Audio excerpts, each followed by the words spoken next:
morning again, 7x3. This morning you saw me live, and now you see me pre-recorded.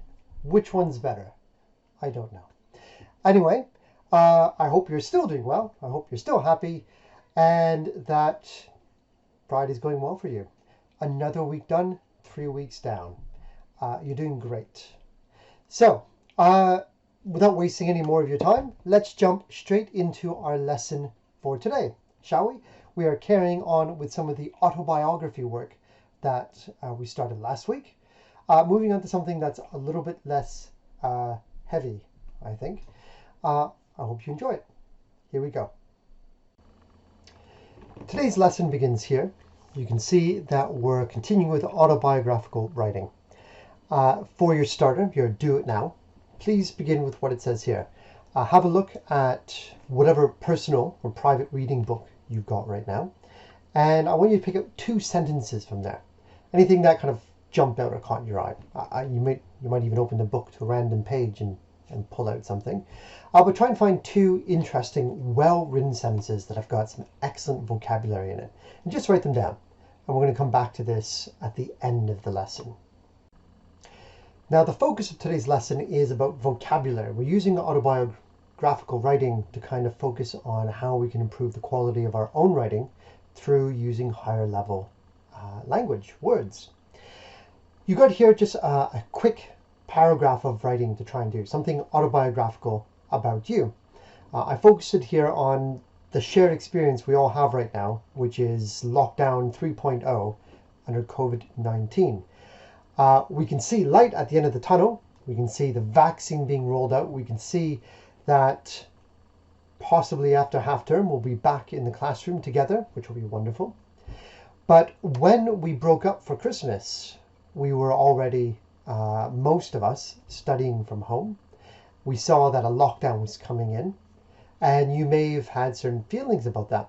So I'm going to ask you to write a paragraph or 2. You can use the sentence starters on your screen that you can see here. But you're also trying to write this in a way where you're showing off a slightly higher level of language. Okay, so we're just looking for a quick paragraph of writing here. Good luck, and do that now. Turning back to autobiography now, and keep the piece of writing you've done ready. What are the 5 features of an autobiography? You saw this last lesson. Okay.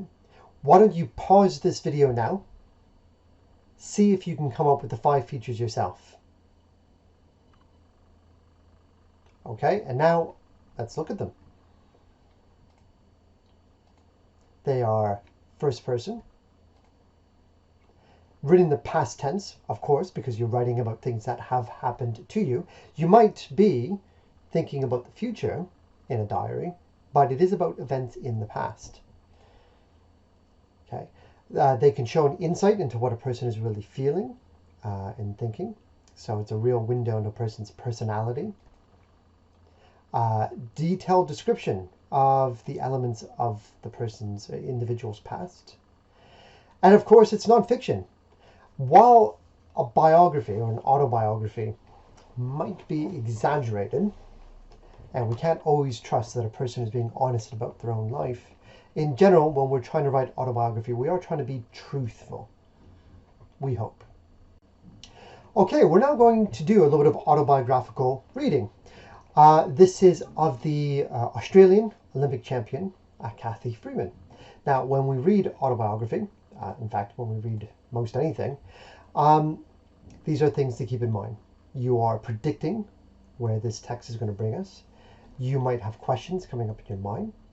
We're going to clarify to make sure we've actually understood what we've read, and then we're going to try and summarize the extract that we've read. So let's turn to reading that now.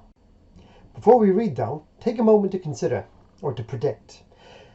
An early quote is going to be, "My first ever race could have been a complete disaster."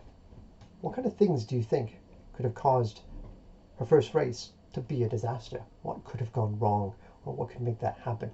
Let's see if we can engage those skills of prediction.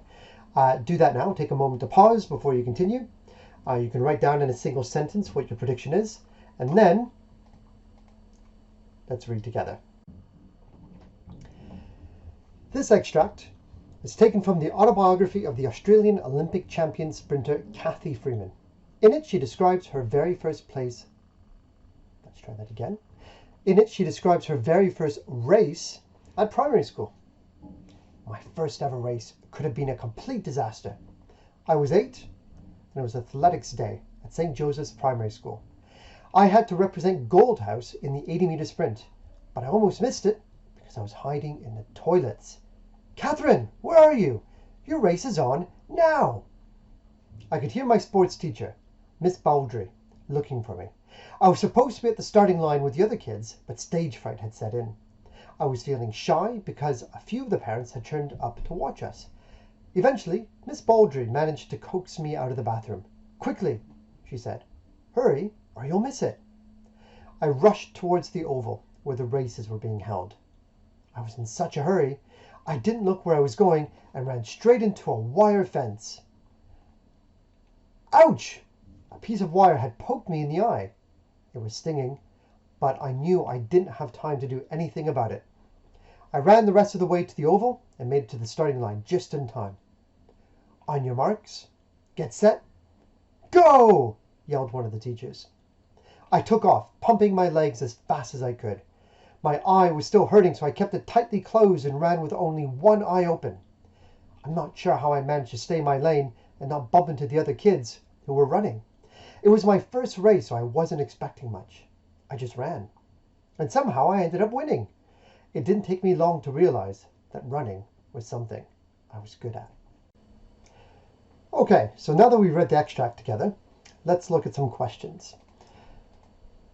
First, I'm going to ask you to clarify what we've read. Please do what this slide is asking you to do. Read it and do the work here. Same thing with this slide. Okay, there's a question here for you to answer. Well, rather a question for you to come up with. And then you're going to summarize. So how do you reduce that whole extract down to a single sentence or two, a short summary?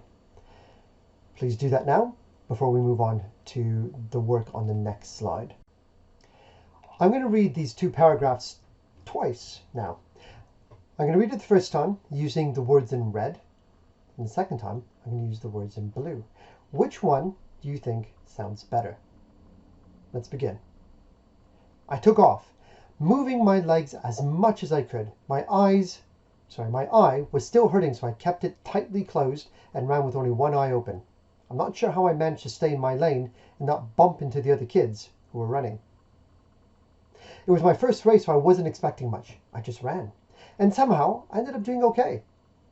It didn't take me long to realize that running was something I was satisfactory at. Now, let's try that with the blue. I took off, pumping my legs as fast as I could. My eye was still hurting, so I kept it locked, closed, and ran with only one eye open. I'm not sure I managed to stay in my lane and not collide into the other kids who were running. It was my first race, so I wasn't expecting much. I just ran. And somehow, I ended up winning. It didn't take me long to realize that running was something I was fantastic at. So, no surprise that the words in blue are meant to be the better ones. They just have a little bit more oomph to them. Words like pumping, locked, collide are just a little bit more exciting in this kind of writing. And so when it's your turn to write, you want to be aiming to use a similar level of language. Now, to wrap up this lesson, my part of it, I turn it over to you to do the work. You can see on the next couple of slides that there's some grids for you to copy into your book and then to fill in with some of the language from the extract. Okay, so you do that, the other side, this one as well. And then we return to those sentences you wrote down at the very beginning from whatever your reading book is. So that's it. The homework here, think of it as an extension task. If you do not have time to do this homework because you are so busy with the remote learning already, that's fine. Okay?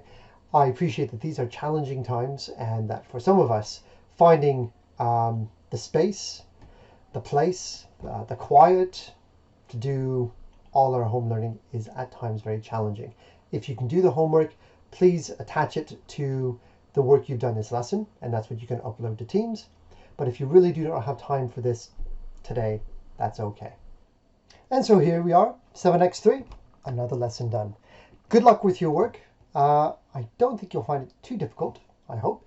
But if you are stuck on anything, if you find it extremely challenging, please let me know. Send me an email or get in touch with me. Okay, next week we might try and do this as a live lesson. We'll have to see if we can manage that. Okay, but for now, stay happy, stay safe, have a great weekend. I'll see you next week. Goodbye.